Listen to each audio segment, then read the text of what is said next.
This channel does not promote any violent, harmful, or illegal activities. All content provided by this channel is meant for an educational purpose only.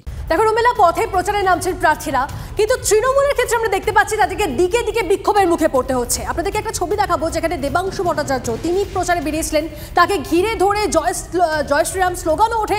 সেই ছবিটা আপনাদেরকে দেখাবো। তৃণমূল প্রার্থী দেবাংশু ভট্টাচার্য তিনি বিক্ষোভের মুখে। নন্দীগ্রামের 2 ব্লকের ঘোলপুকুর কালীবাড়ি এলাকায় উত্তেজনা।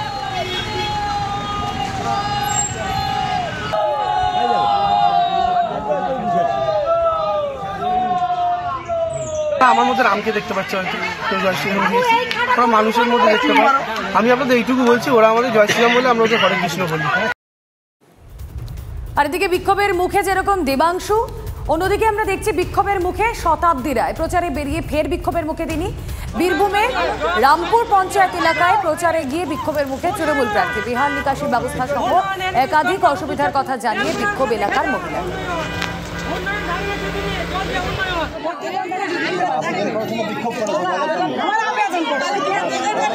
দুটো ছবি আপনারা দেখছেন, শুধু আজ নয়, গতকাল ওই একইভাবে বিক্ষোভের মুখোমুখি হন শতাব্দী রায়, যেখানে সাংবাদিকদের প্রশ্নে তিনি মেজাজও হারিয়েছেন।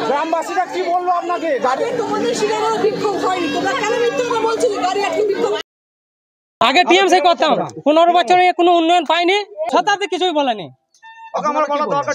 কি বলবো, ও যদি না শুনে ওকে কি বলবো? আপনারা কি করলেন আজ? হ্যাঁ, আমরা বিজেপির পতাকা দেখালাম। আমাদের সাথে কোনো কথা বলেনি, ও গাড়িতে এসেছেন, গাড়িতে চেপে চলে গেছেন। ও তো নেমে কি কথা বলেছে বলুন? নেমে কথা বলেনি। এখানে এরিয়াতে যা ডেভেলপমেন্ট করা দরকার ছিল সেটা না করে উনি ভেবেছেন যে ওই ফ্রিতে আমাকে দেখবেন, ওর জন্য ভোট দিন, এইসব করে চালিয়ে গেছেন। রাজনীতি এইভাবে হয় না, রাজনীতি কোনো পার্ট টাইম জব নয়। একটা বড় ছেলে ফ্ল্যাগ ধরে আছে, বাকি 10টা বাচ্চা ছেলে যারা টিএমসি বানান যায় না, যারা বিজেপি বানান যায় না।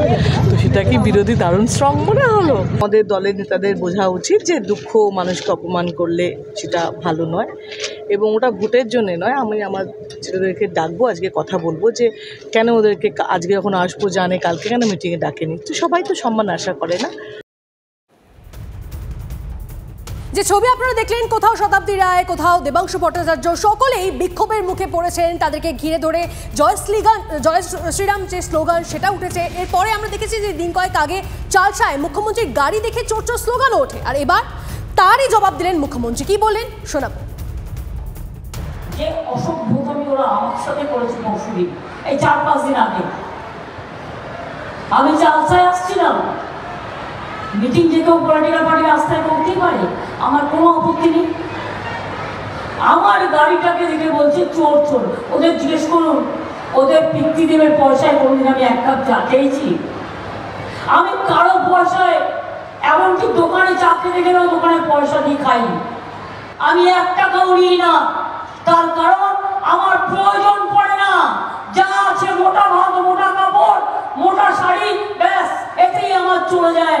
এত বড় সাহস, আমার গাড়িকে দেখে বলছে চোর চোর চোর। সুযোগ থাকলে জিপটা আমি কিনে নিতাম, ইলেকশন বলে কিছু বলিনি।